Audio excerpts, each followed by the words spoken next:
Good afternoon. I almost said good morning. I'm Kevin Harrison, and with me is my colleague and my friend, Dr. Kayma Morgan. Good morning. And we want to talk about a sensitive and somewhat controversial topic, critical race theory. But before we jump right into that, I want to give you a big picture overview of CRT, just so that we have a framework or a point of reference of what we're discussing. So critical race theory, despite what some believe, is nothing new. It's been around since the 1970s, and it started as legal scholarship. And it was basically legal scholars looking at the law and trying to see how the law empowers some and impresses others. And then educational scholars in the 90s picked it up and said, well, let's take a look at this and see if maybe there are some school policies that are creating segregated experiences inside the walls of ostensibly desegregated buildings. So in a sense, is to say that integrating the buildings is not enough to deliver equality in schools that were segregated from roughly 1865 to roughly 1954. And I know that schools were technically desegregated in 1954, but we have horrifying historic photos of hostile opposition to Black students in the South that run well into 1960, 6 years after Brown versus Board of Education. So critical race theory is essentially a framework that challenges schools to look at practices, policies, and routines at the district level and see whether policy still might be exclusionary. So we want to start the presentation and end the presentation saying that critical race theory has never, ever been taught in K-12 schools anywhere. Our intent today is to hopefully better inform you of what it is and what it's not. We don't want to convince you to like it or to dislike it, but at the same time, I don't want to offer you a wallet and you say, oh, I don't want that, I don't like bananas. That's a ridiculous argument. And so, and in all fairness, both sides, people supporting it and people arguing against it are arguing the wrong points. They're arguing something that critical race theory is not. So we're hoping that we can clear up some of that. So I'm going to pull the PowerPoint up and we'll get started.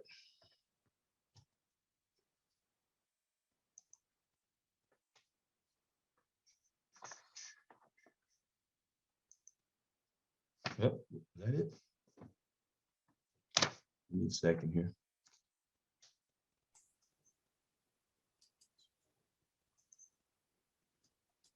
There we go. Why do I'm not, do you see it? Can someone tell me if you see it? It is there. Oh, Yep. Okay. Let me put it on presentation mode then. I guess I don't see it. Okay, I see it now. Yep. All right, so we'll get started and I'll hand it off to you, Dr. Monk Morgan. Awesome. Thank you so much, Dr. Harrison. And thanks to all of you that are here today, that 66 folks or 65 folks would take their lunch hour to engage in educating themselves and perhaps others about an issue that is highly contentious in our community. It gives me hope. Gives me hope that we can be and will be better than we are now, and that it will continue. We can continue to make some significant progress in our country, in our community, and for our children. We want to start, as Dr. Harrison said, by explaining some things and differentiating some things. The current level of debate throughout our state and throughout our country seems to lump lots of things together with critical race theory. And so we use critical race, we're using critical race theory to explain phenomena that don't fit underneath the definition of critical race theory. They are not. And so the first of those things is our country's history of white supremacy in America. Theory, as Dr. Harrison will explain later, is very different than fact. We have a historical context in our country that set up our systems with a sense of white supremacy. That's not critical race theory. Those are historical facts. We have a history in this country of African Americans, Black Americans coming into citizenship, creating, innovating, being a part of the economy of our country. That is not critical race theory. Again, that is but the history of our country, a segment of population identified by race, not critical race theory. Critical race theory, which we will explain, is neither of the two. So when you hear conversations being had about what's being taught in classrooms, whether it's Harriet Tubman or some Black some students experience in a novel, not critical race theory. History, literature, but not critical race theory. Dr. Harrison. Thank you. So as Dr. Morgan said, critical race theory has kind of become a catch-all for a plethora of things that have been politicized and lumped together and targeted under one umbrella, which leads us into this quick activity that we want you to engage in. I want you to take a look at this text and take about 10 to 15 minutes and tell me what you think it says. And feel free to type your comments in the chat. I'll give you about 10 seconds with that.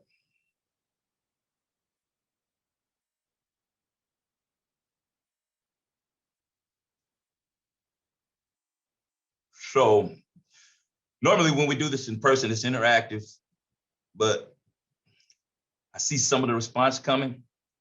And if you're anything like previous groups, you probably squinted your eyes. Some people put too tiny for my eyes in the chats I just saw. Some of you probably thought you saw it and knew what it was and second guessed yourself. Someone said, I didn't see anything. Some couldn't make it out at all. Usually people are able to recognize, a couple people are able to recognize the first few words, and they say, we hold these truths to be self-evident. And then they recognize, oh, that's the Declaration of Independence. We normally then ask why such an important document was so hard to make out. One of the most important documents in the history of this country, in the framing of this country, but it's hard to make out. And I want to see your reasons why, no matter how obvious they are. Type those in if you don't mind.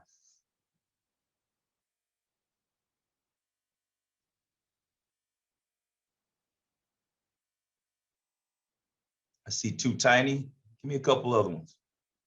It was too small, too tiny. We have one colleague from Canada who who isn't familiar with American Constitution and Declaration of Independence. Okay. Well, those are good answers, and someone from another country not familiar with it is very fair as well. But small, too tiny, smushed together, there's holes in it. Also, it's pushed into the margin. And so if you take a look at the margin, there are holes in it, which make it hard to see as well. And when you think about the margins of society, there are holes in the margins of society. There are resources that have been sucked out of certain sectors of society. If you take a look at that red line that creates the margin, everything squished into the margin, when we talk about people being marginalized, is people that are not having access to the things that are on the main page or the mainstream of our society. And so when you think about it, you think, okay, we take this big, bold, powerful document, one of the most important documents in our nation's history, and we minimize it, all of a sudden it loses its impact. Think about what that does to people who have a history of being minimized and pushed into the margins of society. Now, I don't want to minimize such an important document, so I'm going to bring it back to life and give it the life that it deserves.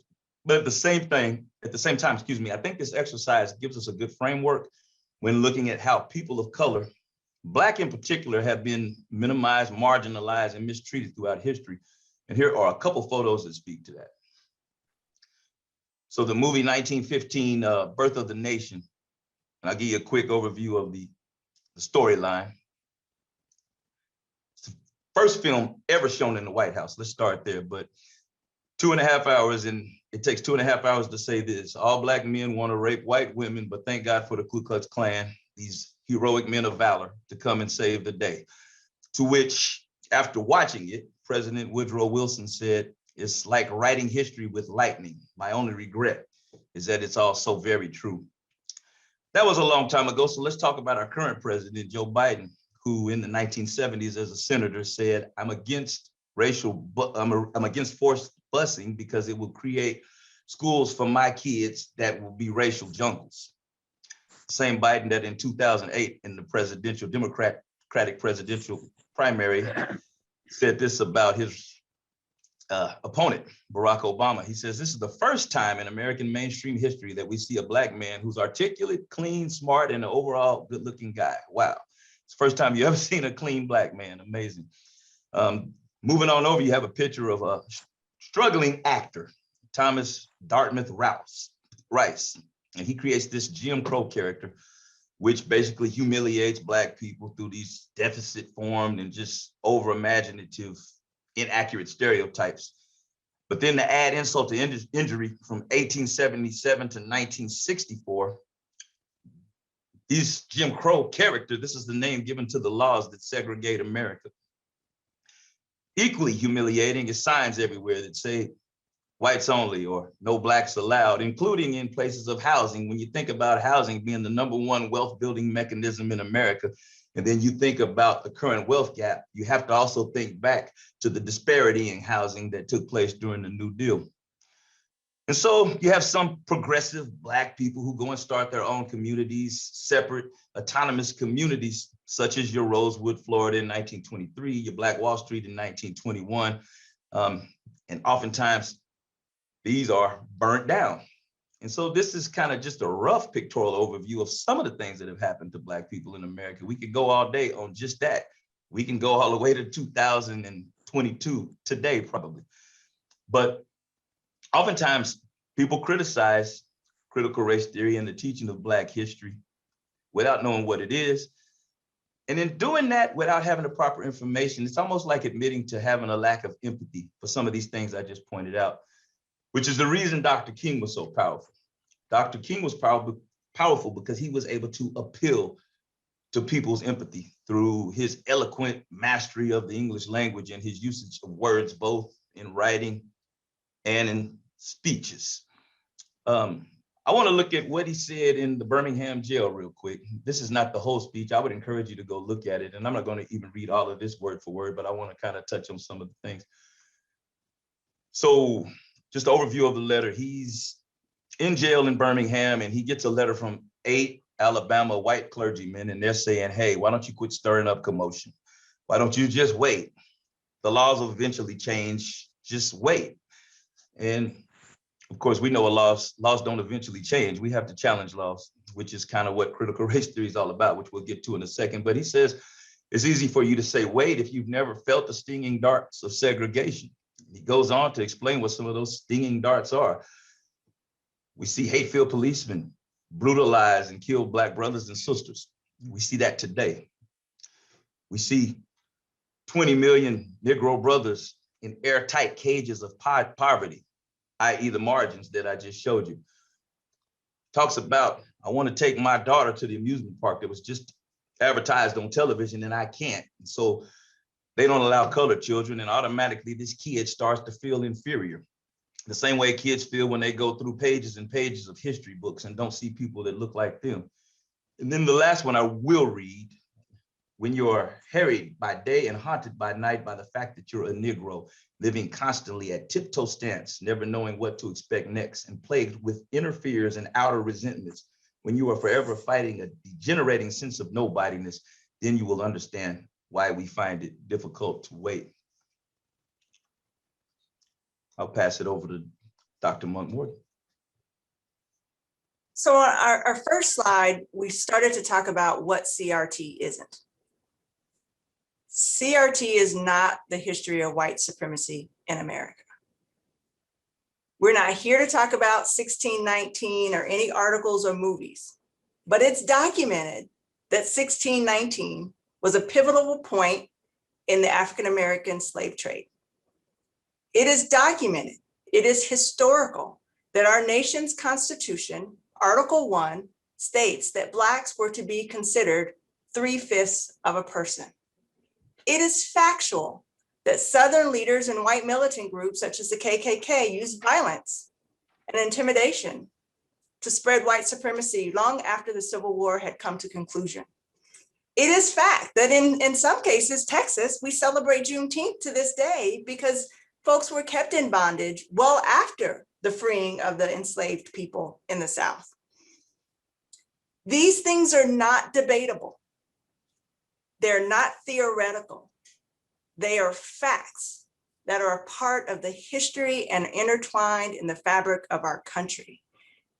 And we have to reconcile them, not from a theoretical standpoint, strictly from a factual stance.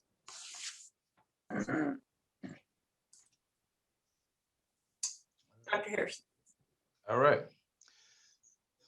Just kind of want to piggyback off of Dr. McMorgan, and this is nothing we're going to dwell on today. This is just something I want to encourage you to do when you get a chance. Google when slavery ended in Mississippi, and I think you'll be shocked to see when it was officially taken off the books. Now, don't look at that date as the day they actually had live in plantations, but the day that they actually finally decided to ratify the 13th Amendment. I think it was shocking. So I asked this question: what's the point in teaching history? We often talk about we don't want kids to feel bad, speaking of white kids, or we don't want Black kids to take on a victim mindset. For starters, I think we drastically underestimate our children. We underestimate their ability to think critically when we say that. But what's the point of teaching history, though? Is it to make our kids feel good, or is it to get them to assess the past so that they can basically guide the future into a better place?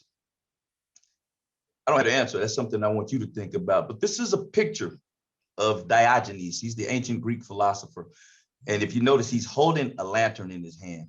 And he was said to have walked through Athens, Greece in broad daylight, carrying a lit lantern, because he felt every person's obligation was to take light to dark places.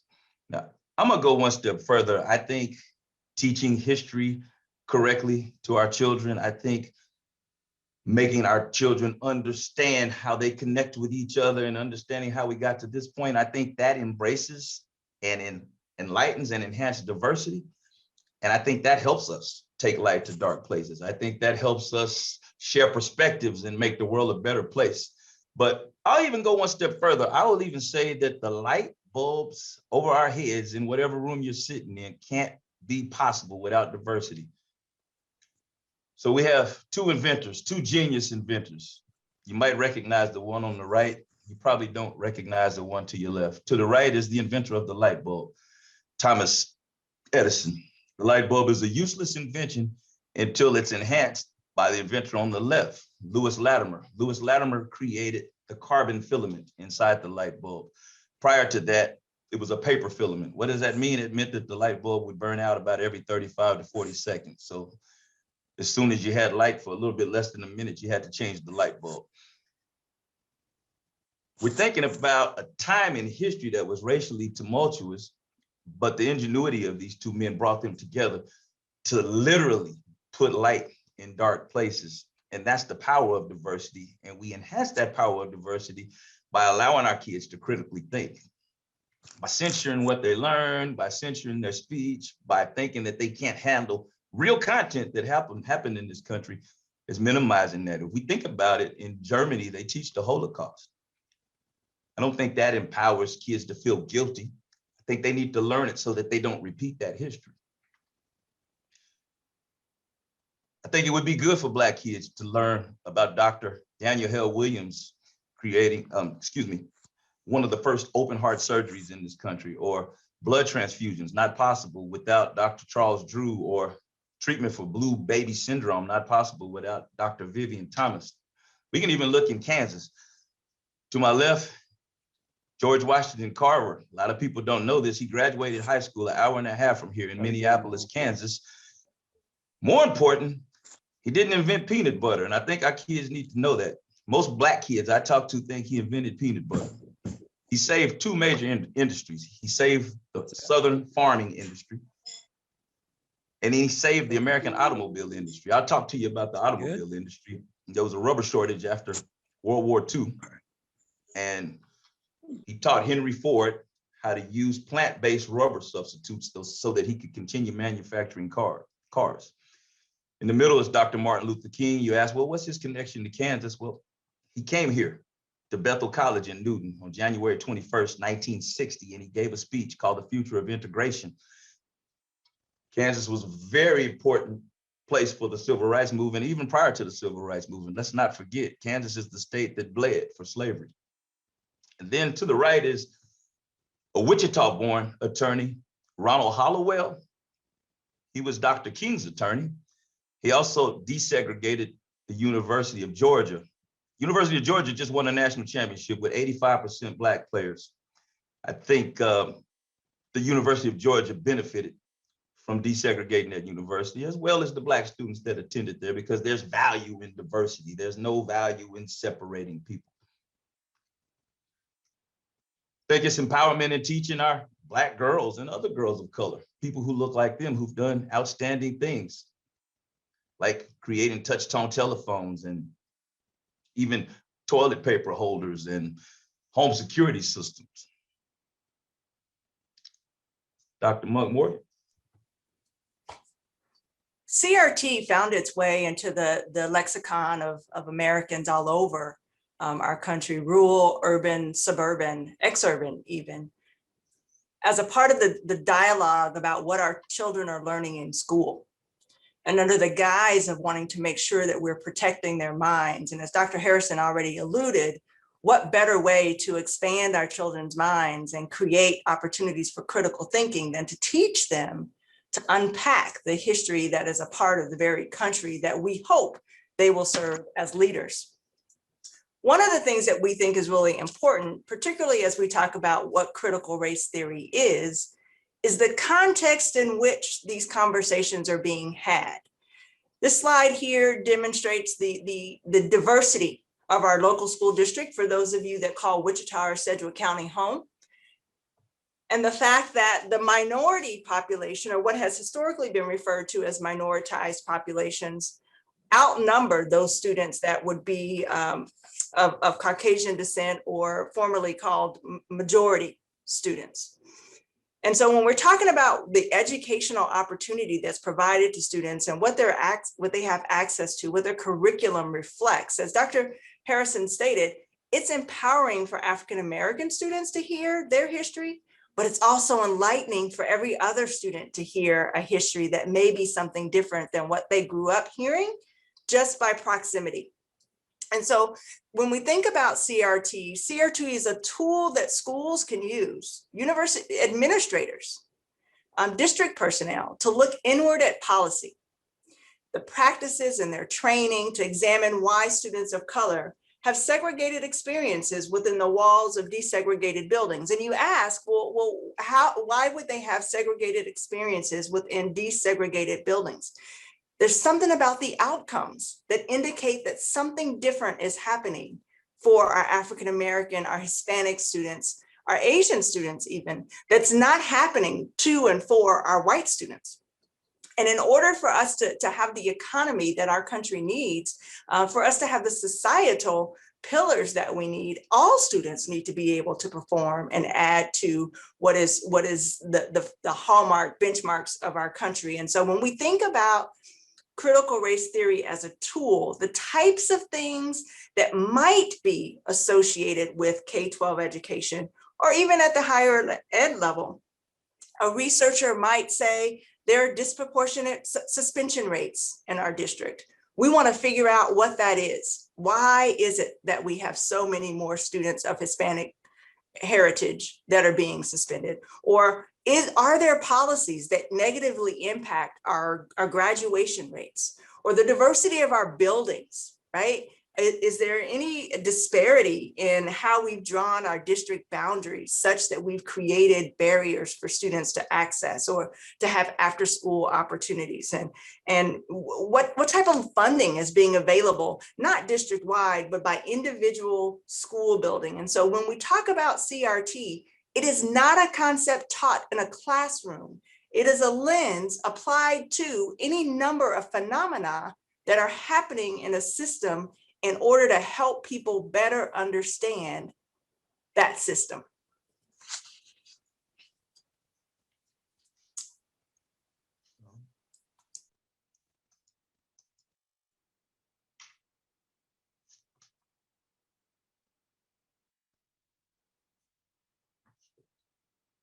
So meanwhile, accurate American history is also important. Again, can't emphasize enough that it's not critical race theory, separate argument, but it's definitely a valid argument. It is important. Kind of just re-emphasizing what Dr. Monk Morgan said. These are myths. It creates a victim mindset for Black kids to learn about slavery, and it creates an environment where white kids feel bad about themselves. Those are myths. Those are myths that haven't been proven. here are some realities. It teaches the resilience and survival instincts of Blacks in America by showing what they've overcome. And it demonstrates the value of diversity in building, maintaining, and improving a great nation. Remember, taking light to dark places, both in the literal and a figurative standpoint. You don't have light in dark places without diversity.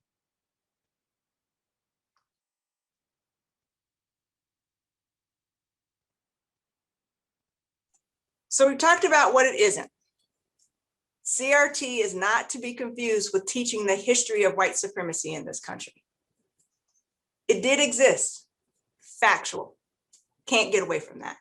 CRT is not teaching white students to feel bad about themselves or Black students to feel like they're victims. Not a part of critical race theory. CRT is also not teaching the equivalent of teaching accurate history. We believe that accurate history needs to be taught. We believe that textbooks ought to reflect the totality of the experience that we've had as Americans. We can handle that. We believe that we can handle that. So if it's not teaching history, it's not accurate history, and it's not about either empowering or disempowering students by making them either feel good or bad, what is it? Here we go. So this picture here is the logo from a popular 90s rap group called Public Enemy. And in this logo design, it represents a Black man under the target or under the crosshairs of an assault weapon. And I think this logo kind of helps understand critical race theory. So look at critical race theory as kind of a lens on helping us better understand something. So we're trying to better understand disparities. In the case of education, why are Black kids failing in school? Why are they being suspended and expelled at a really high rate? Why are they at disproportionately high rates in special ed, but low rates in advanced placement in honors classes? Why is there such a high dropout rate for Black kids? Is it 100% the fault of the kids failing school? Or is it somewhat the schools failing kids as well? And so looking at this lens through the dynamics of human rights, power, and inequality helps us better get an idea of what critical race theory is and what it's not. Dr. Monkmore. So when we think about, again, separating fact from fiction and even from theory, there are facts that in 1608, the King James Bible was published. Fact, we can look it up. Fact. 1619, the King James Township became a thing. Factual, not a part of debate. Elizabeth Eckford, traumatized, just trying to go to school. And that was 3 years after formal legislation at the highest court in our country said it was legal for her to go, terrorized by an angry mob. Ruby Bridges, a story that many of us know, 6 years after Brown. We know that that too is fact.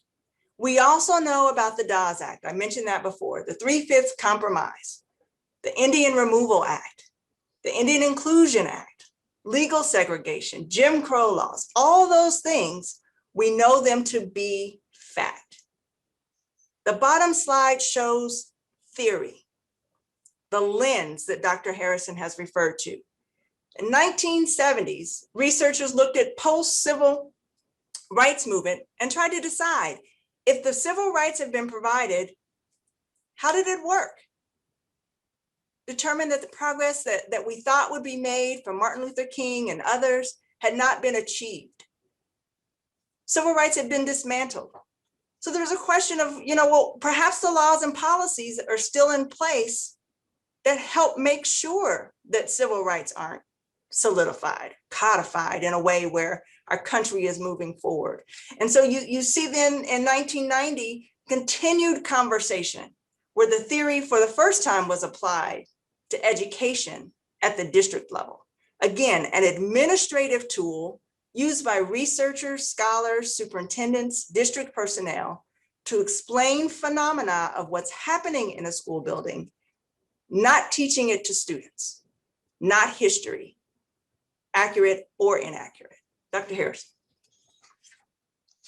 Thank you. So a couple slides ago, I used the lens of an assault weapon, and you might think that's a little bit extreme, but I wanted to kind of use that to capture your attention, because in schools, yes, our kids are not under the lens of an assault weapon, but they are under several lenses: microaggressions, racial biases, stereotypes, and things of that nature. So again, I want you to look at critical race theory as a lens to better understand things.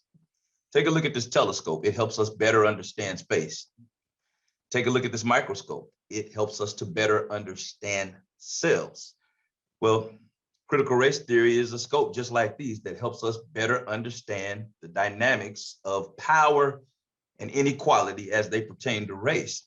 And going back to what Dr. Morgan said, looking at those dynamics and seeing how it's causing empowerment for some and oppression for others, or again, as we said, causing desegregated schools to allow kids to have segregated experiences. Because again, we segregate the buildings. We don't necessarily segregate the thinking process of teachers. We don't necessarily desegregate the policies and other things of that nature. So CRT allows us to look at those things. Again, there's never been a teacher that went to the chalkboard and said, today, students, we're going to learn about critical race theory and wrote CRT on the board. It just hasn't happened.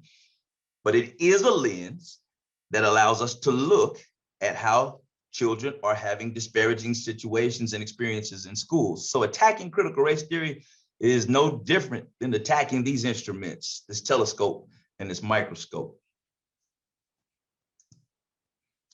Now I'm going back to the margin exercise that we did a little bit earlier, and we smashed this important document into the margin to where it totally minimized its power and its impact. But look at all of the cool stuff that's not in the margin. So 1930s, we have this thing called the New Deal. And this New Deal is going to provide housing inventory for Americans. And $200 billion, which today is equivalent to $3 trillion, is spent on creating white wealth through home ownership. But if you look over there smashed into the margins, it's people that look like myself and Dr. Morgan. We don't get to participate in that. And the wealth gap because of that still exists today. In addition to that, some of that funding that was used to create suburbs also was used to create highways to get people to jobs and things of other nature. Now, something that's pretty interesting, if you take a look to the right at the top, this is an actual 1937 redlining map of Wichita, Kansas. And a lot of these communities are impoverished to this day. A lot of these communities are blocks away from Wichita State University. If you look below that, this is a mantle that celebrates the New Deal in the building where our president is housed, Morrison Hall, showing you in 1939, while the university is being empowered by the New Deal, the Black neighborhoods in vicinity of the university were being disenfranchised at the same time. So again, hopefully that helps you kind of understand a little bit better about what critical race theory is. I'm gonna go to the last slide and I'm gonna just kind of talk to the 5 bullet points that frame what critical race theory is. At the top, you see 5 skulls. These are the skulls from 17th century physician Frederick Blumenbach, who came up with this flawed science, but nonetheless, it was used widely. He was a German physician. He came up with this flawed science that said, there's a beautiful skull, and this beautiful skull is a Caucasian skull. And then there are several skulls in between this beautiful skull and this really ugly skull. And this ugly skull was the African skull. And so you go from left to right, this beautiful skull represented beauty and intelligence and superiority. And if you go all the way to the right, this African skull represented devoid of all of those things. And so critical race theory, one of the points is based off of this flawed science. And it's the second bullet point that I have there. Race is socially constructed. Race is socially constructed largely on this flawed pseudoscience from Frederick Blumenbach in the 17th century. The second thing, which is actually the first bullet point, I have them out of order, is because of this flawed science, race has become a normal part of everyday society. We're immune to it. We're numb to it. We don't see racism and say, oh, goodness, racism. We almost don't recognize it. hence why we even have this conversation about critical race theory and all of the flawed analysis of it even today. The third one there is critique of liberalism, which is kind of the reason I talked about Joe Biden early on. Critical race theory basically says that conservatives do not have a monopoly on racism, and that people of color sometimes tend to ignore that or forget that or not see that. And so it's basically saying we need to look at liberals, these liberals that a lot of times people of color so blindly pledge their allegiance and their vote to, and we can make sure that they're working for that allegiance. Interest convergence in the event of time, I'm not going to go too deep into, but I will speak to counter stories. And counter stories are saying that the mainstream story of America has been a white heterosexual Christian male story. And there are so many other perspectives. And we need to open up avenues for other stories to be told, other perspectives, because so many people have contributed to this country. And it's just, not fair for those contributions to not be included in the stories of America, but also it minimizes America. It minimizes really the American brand when we subtract these stories and we subtract these contributions. And so those are kind of the 5 guiding bullet points that frame critical race theory. And at this time, I think we have a little time to answer some questions.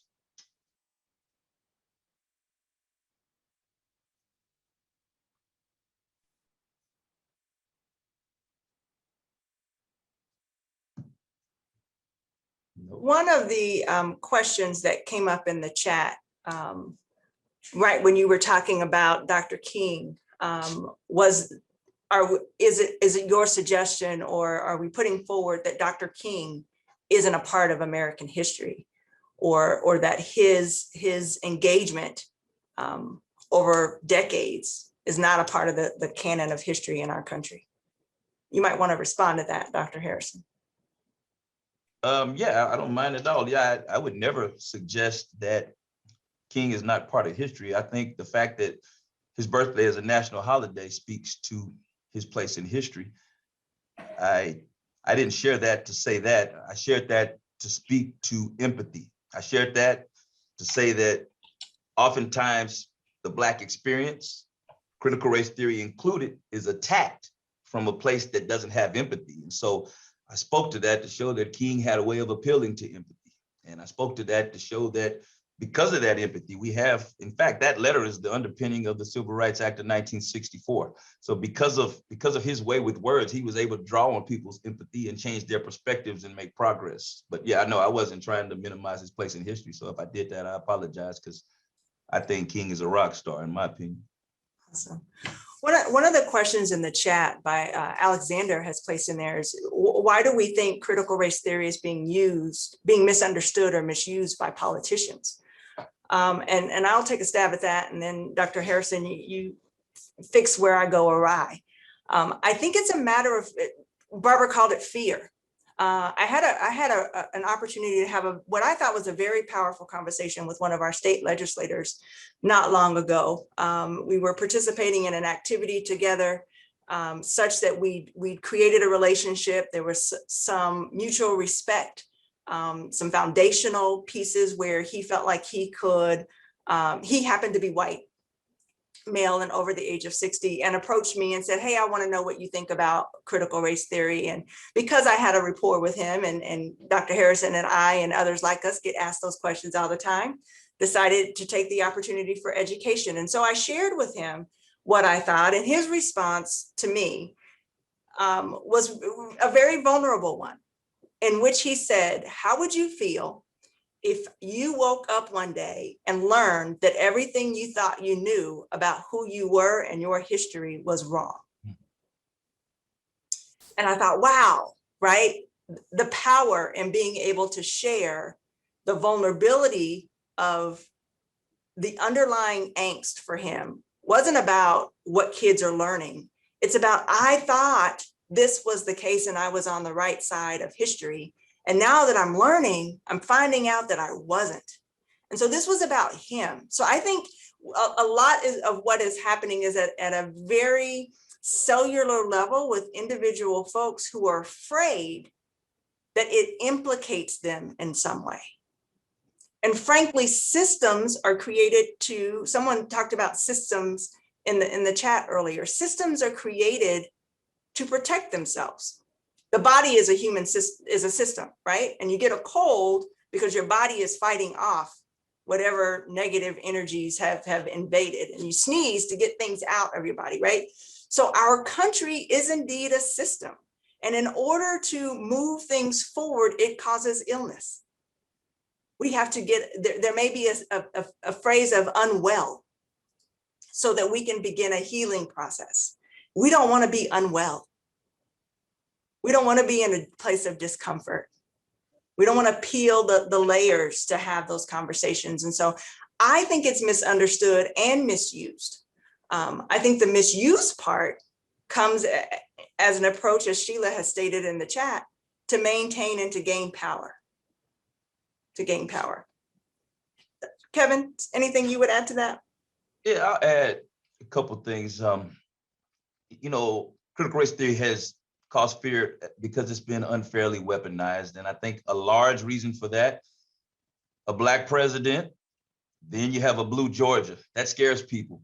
And those are strong emotional rallying points that allow hysteria and acrimony to overtake any type of intelligent analysis or discussion of critical race theory. So because of that, it's kind of become a verbiage for deficit informed and divisive narratives that speak to emotion rather than logic. A lot of that was driven by a really talented political writer, right-wing writer named Christopher Rufo, who kind of fed this narrative to the masses. And a lot of people who may not already value diversity, maybe some that do, but I'm assuming a lot of them don't take this narrative and run with it. And there you have it. You have acrimony, you have anxiety. And so because of that, a lot of the arguments about critical race theory become something different, like we spoke to before. They become this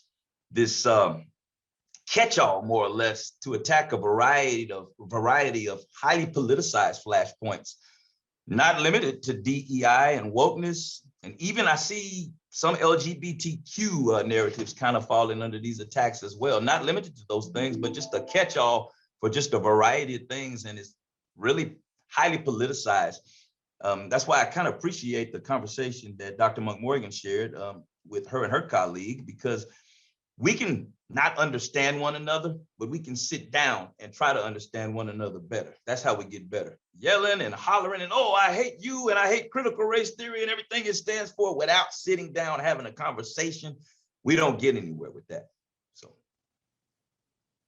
There is a question in the chat. What about Mamie Phipps Clark? Her research known as the doll test, and I'm not familiar with that. Say that one more time. It asks, what about Mamie Phipps Clark?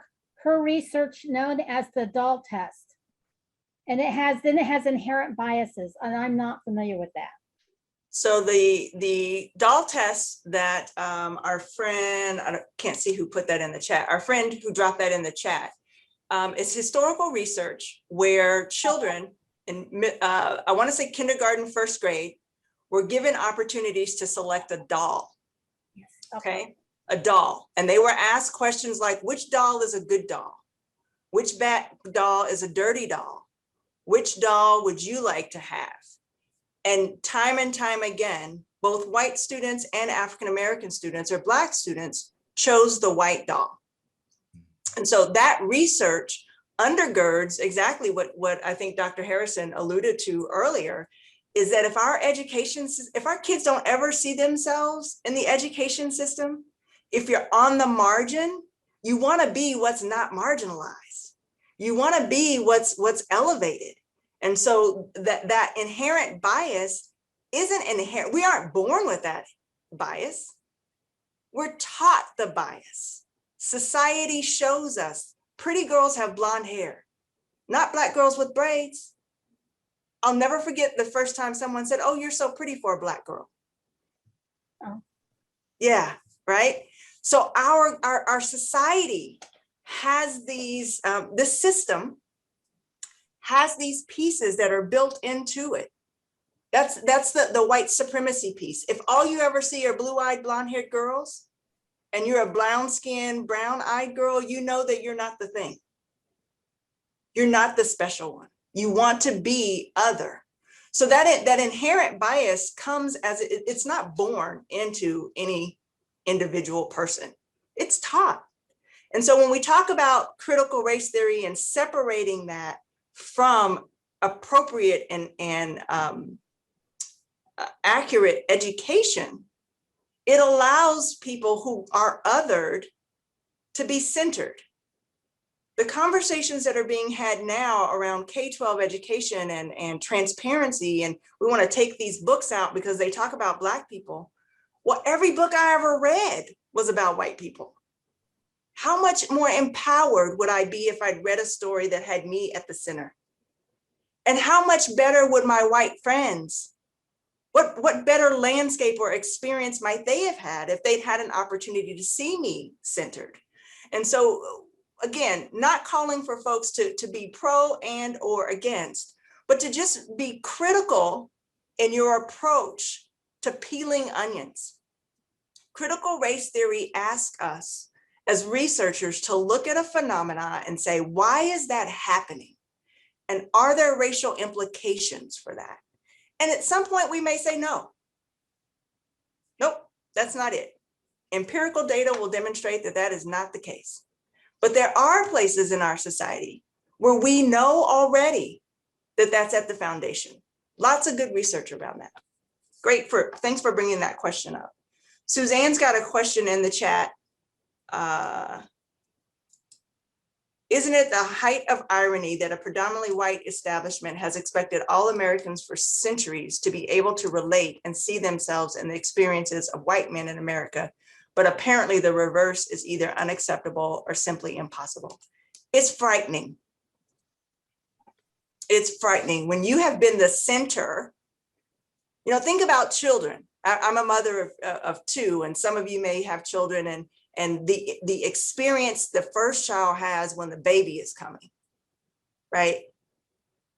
There's some discomfort there sometimes. Am I going to be replaced? Will I still be special? So I think there are some critical, very humane, basic applications to thinking about what critical race theory really asks us to do, which is just to explore and ask questions.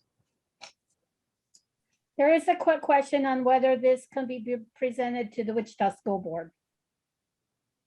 I don't know. That's a good question. I think the school board needs to hear some of this. I don't know. That's a good question. But it could apply to any school board. And then there's one on, can we measure how well each school is doing to address disenfranchisement? Are there policies, practices, staff training, student outcome metrics we can use? Yeah, there are. In fact, we have for our current school board, we have a whole department that addresses equity concerns. And the current school board kind of has that department under attack. So hopefully that maintains, but there are some good policies and things in place right now. For example, right now, one of the concerns is going K through 12 and for Black males not seeing another Black male in the schools. And whether you realize it or not, that is a big deal. You do need to see another Black male in a school somewhere during your K-12. And so one of the things they've done is that since we don't have teachers, because we went from like 40,000 Black teachers in America to like 1,100 after Brown versus Board of Education, because we desegregated part of it. We said, okay, we'll put students in here, but Black principals and Black teachers, we're going to go ahead and just dismantle that. And so we still haven't recovered from that. So we don't have Black male teachers. We just don't have enough. So one of the things they've done is they've created a position, an advocacy type of position where they have Black men in the schools, in the high schools and the middle schools, and they're having real conversations with young Black men. They're being mentors to young Black men. They're having real conversations, and they're helping these young Black men navigate through this whole K-12 pipeline. This school to prison pipeline is what it's become for a lot of our young men. They're trying to change that, and they're doing a great job of changing it. But some of those type of initiatives are currently under attack by the school board that we have right now. would you include Black women in that? Would I include Black women? I think they have some separate protocols in place for Black women. There are a lot of things going on. I just spoke to one thing. Dr. Monk Morgan is involved in another program for Black males called I think males of color, period, called the BASE program. But there's some things going for Black women and Hispanic women and women of color as well. There are a lot of different things going on under the direction of our current superintendent. Most of those DEI initiatives are under attack, though. And I think that's an important thing to state as well. Our district has made great strides to ensure that young people see themselves in their education and can grasp stories that are relevant for them. These are the very steps that are being taken, away. It wasn't long ago that even at the university level, federal legislation came out that said if you were putting forth diversity training of any sort, that your federal funding might be removed. How does that work for a district? Remember the slide that is primarily diverse with primarily white teachers who are well-meaning educators who show up every day wanting to do their absolute best, but don't have access to the narrative or the story or the bandwidth to readily address some of the issues, who are just seeking additional information, pedagogy, classroom management. Part of the discussion that's being had under the auspices of CRT is that we can't do that anymore. That legislation wasn't that long ago. That was about 2 years ago. Yeah. 3 years ago, about 3 years ago. Go ahead, Megan. There is a question about CRT. Is there such a study for Native Americans? And that would also include, other minorities, I would think also. Yeah, there's been a plethora of CRT related studies, and they've even branched off from race.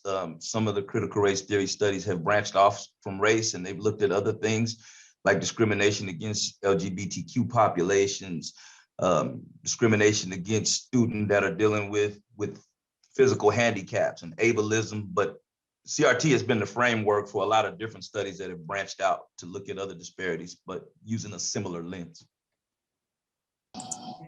I would just remind folks that the theory, so if you think in your mind of all the theories that you were taught, the theory of relativity, right? What goes up, I might be going off record here. What goes up must come down is a theoretical framework, right? There are lots of theories in science. There are philosophers and Einstein, lots of theories, right? Think of things that are theoretical, are used to prove or disprove a thing. So it's not just one study, hundreds of them. And it takes researchers to apply that research thousands of times for there to be empirical data to make fact. So there's a chat, a drop in the chat. Jim says, for too many, the word critical implies condemnation and becomes a convenient way not to like something, not understood, or dealing with a topic that may be uncomfortable. I think that's a really fascinating part, right? Is that even those of us that words have meaning, we don't get to make up what they mean. Critical really just means literally to look and to examine. To examine. I think the word that really makes people uncomfortable is race, though, because no one's attacking sociologists who use critical theory. Now, it's interesting, even though no one's attacking sociologists who use critical theory, they attack critical race theory and say that it's Marxist because Marx dealt with critical theory as well. But that's about as much of a double standard as me singing Fly Me to the Moon and Frank Sinatra's My Way back to back. See, that's about as much of a double standard as me singing two standards in succession. I think the bigger thing is, on one hand, we're promoting freedom of speech, and then on the other hand, we're trying to censure the speech of certain populations, which is problematic. And it's further problematic because it's attacking things through really false narratives. And it's attacking things and politicizing things that really don't need to be politicized. I don't think anyone will disagree that we need students to graduate. I don't think people will disagree that we need people to read at grade level. I don't think we disagree that we need students to feel empowered at school. But when we create a lens to look at that, all of a sudden people are saying, I don't want you to teach my kids CRT in school. But your kids are not being taught CRT in school. You're attacking something that's not there. You're swinging at an invisible monster. And so hopefully, that changes, but that's the reality we're dealing with right now. I think we have one more, Dr. Harrison, maybe we can end on this to be mindful of time. Barbara dropped into the chat, and this is a good place, I think, to put a pin, that she thought critical race theory is the study of social, political, and economic inequalities between white and non-white people. And you're right. Theoretical research, study of inequalities, economic, social, and political inequalities oftentimes start with education. If you can't read, you can't engage in the economy of our country, which is why the conversation is around education. And I'll leave that as my parting thought. Dr. Harrison? I don't really have anything to add. I mean, I definitely think that is a part of critical race theory. I think what you just said falls under those 5 points that I talked about before, especially that race is normal. The fact that racism is normal is the reason why there are reading disparities and test score disparities. Some might argue and say that, well, Black kids might not be as smart. I just showed you 6 or 7 geniuses that look like me, doctors and creators and innovators, male and female. So that's not the case. There's something else going on, and definitely those 5 bullet points that we talked about pretty much speak to everything that you just said. So thank you for sharing that, whoever put that in the chat.